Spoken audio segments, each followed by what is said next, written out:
Impossible de parler à Éric Zemmour sans parler de l'affaire Zemmour, qui a eu des répercussions, même au Québec. Ah bah dites donc, bon. Je vous plains. Dès l'instant qu'on est contrôlé 17 fois dans la journée, ça modifie le caractère. Si ça t'arrivait... Pourquoi on est contrôlé 17 fois? mais laisse-moi finir. Parce que la plupart des trafiquants sont noirs et arabes.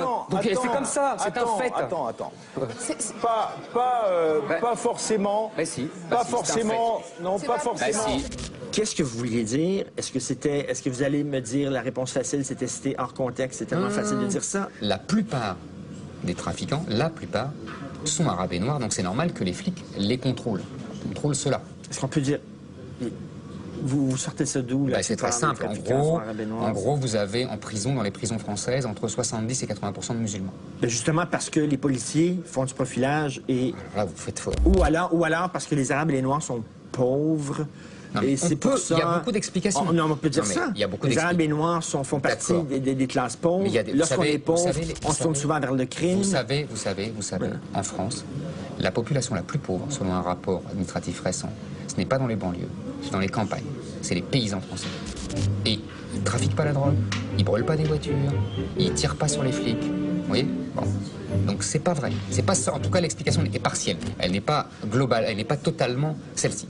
Et de toute façon, je voulais expliquer par là que pour les arrêter, moi je prends votre réflexion à l'envers, pour les arrêter, il faut bien les contrôler et les surveiller.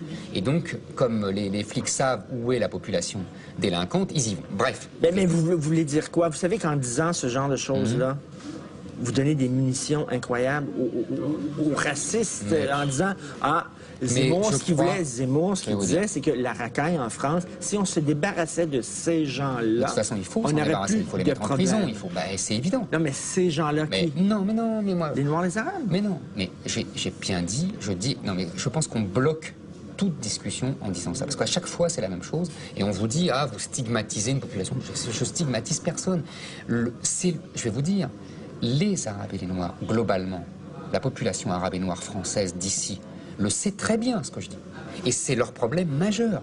C'est quand vous discutez avec les chauffeurs de taxi, avec les salariés du commerce, avec des ingénieurs arabes, ils vous le disent. C'est leur problème majeur. C'est qu'ils ont une génération, une partie de la jeune génération qui est passée à la délinquance. Et c'est une catastrophe pour eux. Je veux dire, c'est d'abord pour eux, c'est pour le pays, mais c'est aussi pour eux. Imaginez l'image qu'ils ont. Ça se reflète sur eux.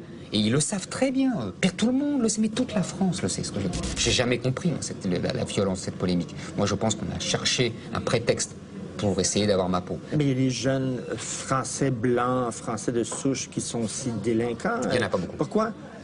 Trafiquants de drogue, il n'y en a pas beaucoup. Il n'y en a pas beaucoup. C'est vrai, c'est un fait.